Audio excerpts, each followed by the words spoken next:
Hey everyone and welcome back to the channel. If you're a fan of TLC's Little People, Big World, buckle up, because we are diving deep into the drama that has completely flipped the script on this long-running family saga. The title of this video is not clickbait. We are talking about seismic shifts, jaw-dropping accusations, and a family fracture that seems, at this point, completely and utterly irreparable. For nearly 2 decades, we invited the Roloffs into our living rooms. We watched the kids grow up. We celebrated the weddings, we worried through the health scares, and we marveled at the sheer work ethic on that famous Roloff Farms. It was charming, it was real, it was relatable family TV. But behind the scenes? The story was curdling. The business of the farm, the end of Matt and Amy's marriage, the new relationships, it all created a toxic stew of resentment, money, and betrayal. And the central figure in this latest and most explosive chapter? Amy Roloff. The woman who was often portrayed as the pragmatic, sometimes frustrated voice of reason against Matt's grandiose dreamer persona. For years, fans felt she was sidelined, both in her marriage and in the narrative. But let me tell you something, Amy is sidelined and no longer. In a series of calculated, powerful, and emotionally charged moves, Amy has not only secured her future but has allegedly exposed actions by Matt and Caryn that have left the fanbase and, reportedly, even their own family, reeling. We're talking about accusations of financial manipulation on a massive scale. The phrase, "caught stealing millions," is being thrown around. This isn't just family squabble anymore, this has entered the realm of serious legal and ethical allegations. So, how did we get here? What did Amy allegedly uncover? And what does this mean for the future of the farm, the family, and the show itself? We're going to break it all down. This is a 5,000-word deep dive into the ruinous war of the Roloffs. To understand the nuclear fallout of today, we have to rewind. The Matt and Amy divorce wasn't clean. It was a grueling, protracted process played out in seasons of LPBW. The core asset? Roloff Farms. The 100-plus acre property in Hillsboro, Oregon, wasn't just a plot of land, it was the family's identity, the set of their TV show, and a multi-million-dollar asset. Amy initially wanted to keep her half of the main house. Matt wanted full control of the farm's business operations. After a brutal back-and-forth, a deal was struck in 2016. Amy sold her share of the main house and 16 acres of the farm to Matt for a reported $975,000. She retained ownership of a separate parcel on the property where her own little house sat. Crucially, she also retained a 50% ownership stake in the core 34-acre farm property, the heart of the business with the pumpkin season attractions, the big red barn, all of it.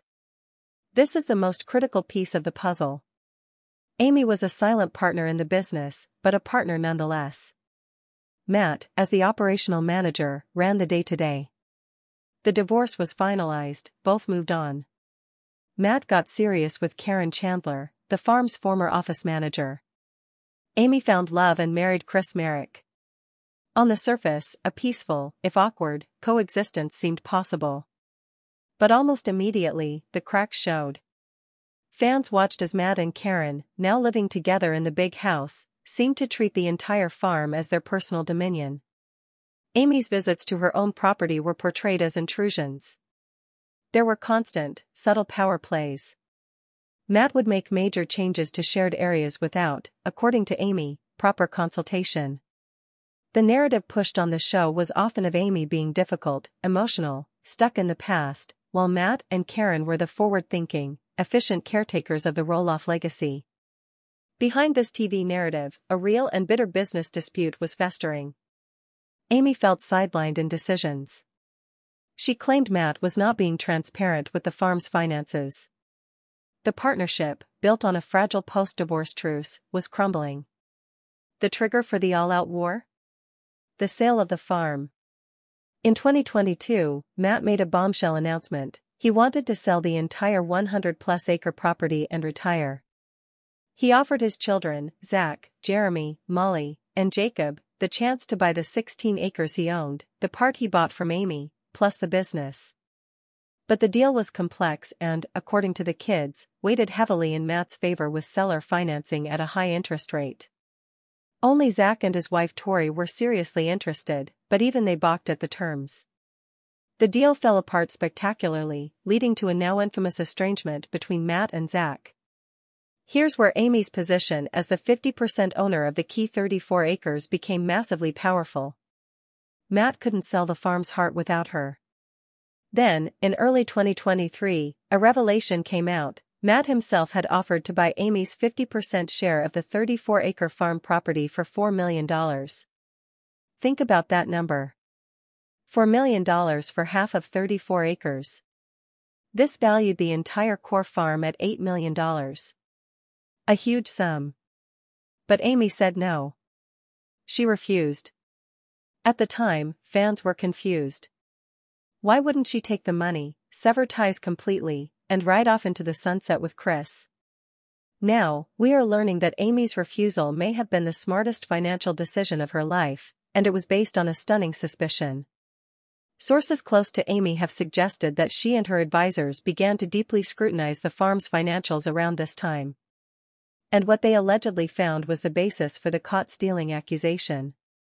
The allegation, as it's being pieced together by insiders and hinted at in Amy's vague but pointed social media comments, is this: that Matt, and by extension, Caryn, who was deeply involved in farm management, had been systematically diverting farm profits or undervaluing the business for years, potentially to force Amy into selling her share for less than its true worth. How could this happen?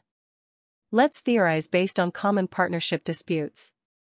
1. Creative accounting, allegedly using farm revenue for excessive managerial salaries, for Matt and Caryn, or charging personal expenses to the farm business, thereby reducing the profit that would be shared with Amy.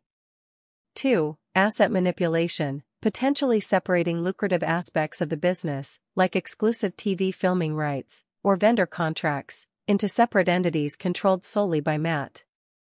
3. The undervaluation play, offering $4 million for her half might have seemed generous, but if the true market value of the property and the booming, TV-fueled business was actually $15 or $20 million, then her half would be worth $7.5 to $10 million.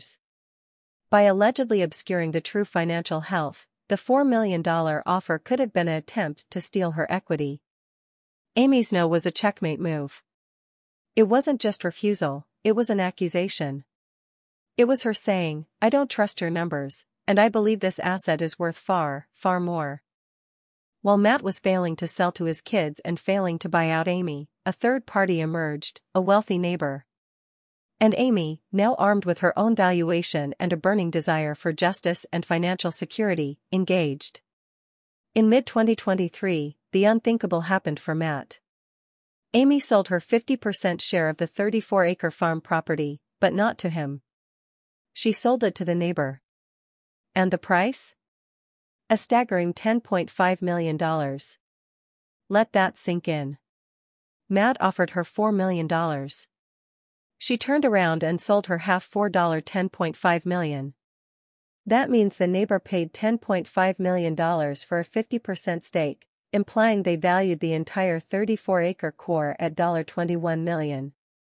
More than double Matt's implied valuation of $8 million with his $4 million offer.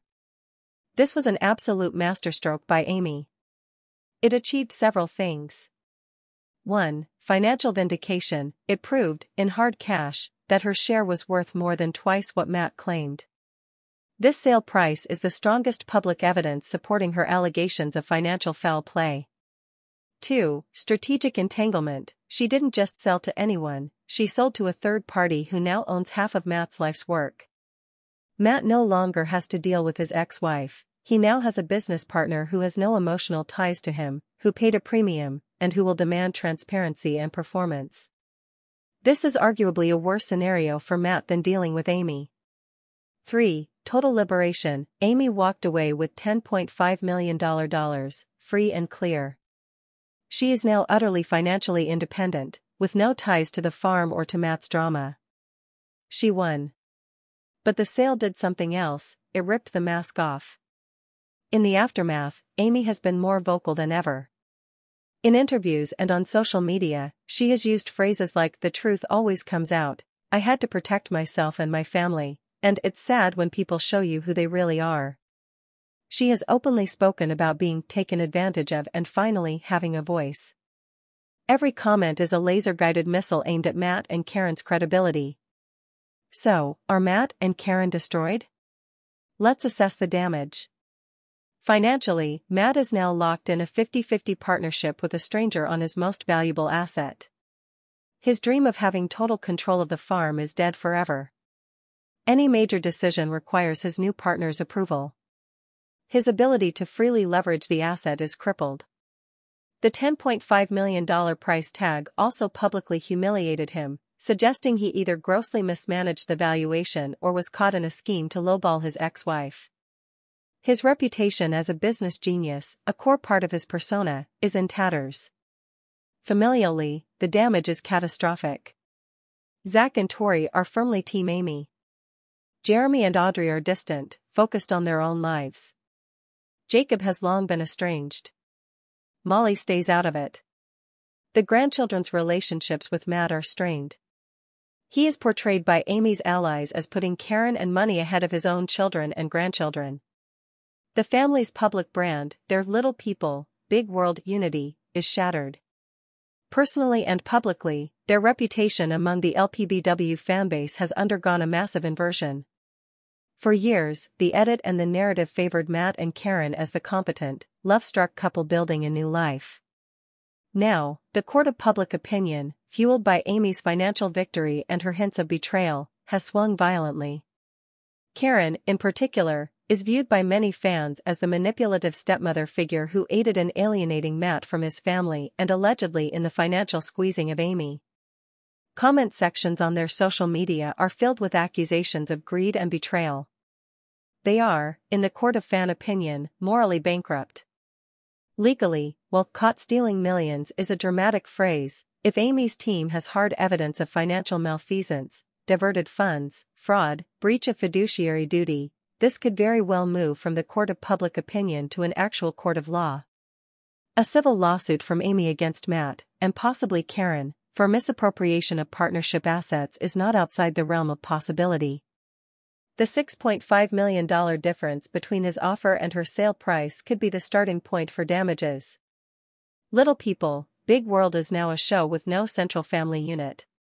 It's fractured into three camps: 1. Amy and Chris, living off the farm, financially thriving, morally victorious. 2. Matt and Caryn, on the farm, but besieged and partnered with a stranger. 3. The scattered kids, most of whom want little to do with the main drama. What is the show's premise now? Watching Matt argue with his business partner? Watching Amy enjoy her wealth?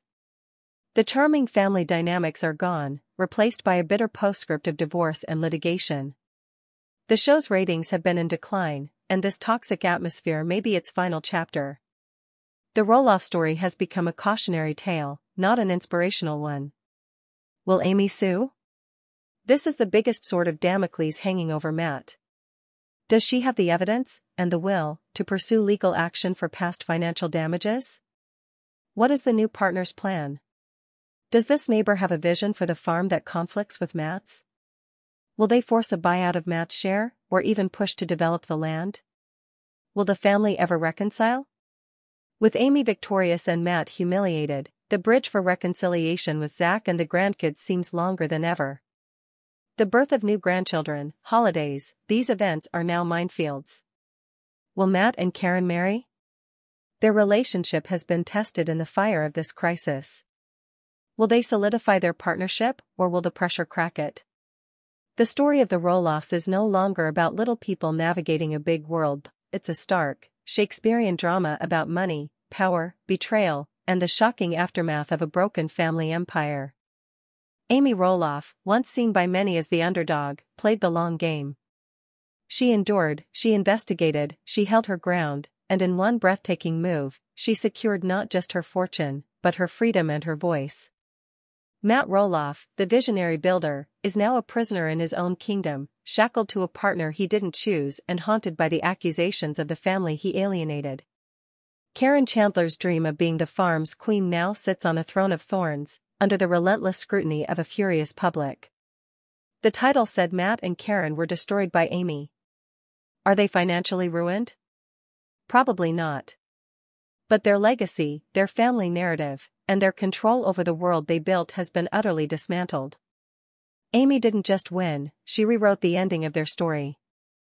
This is a reminder that what we see on reality TV is a curated fragment. The real battles are fought in silence, in accountants' offices, in legal documents, and in the quiet, steely resolve of someone who finally decides they've had enough. What do you think? Is there any path back for the Roloffs? Do you think Amy will take further legal action? And can, or should, little people, big world continue? Sound off in the comments below. Don't forget to like this video, subscribe, and hit that notification bell for the latest updates on this ongoing saga. Thanks for watching. Until next time, stay sharp.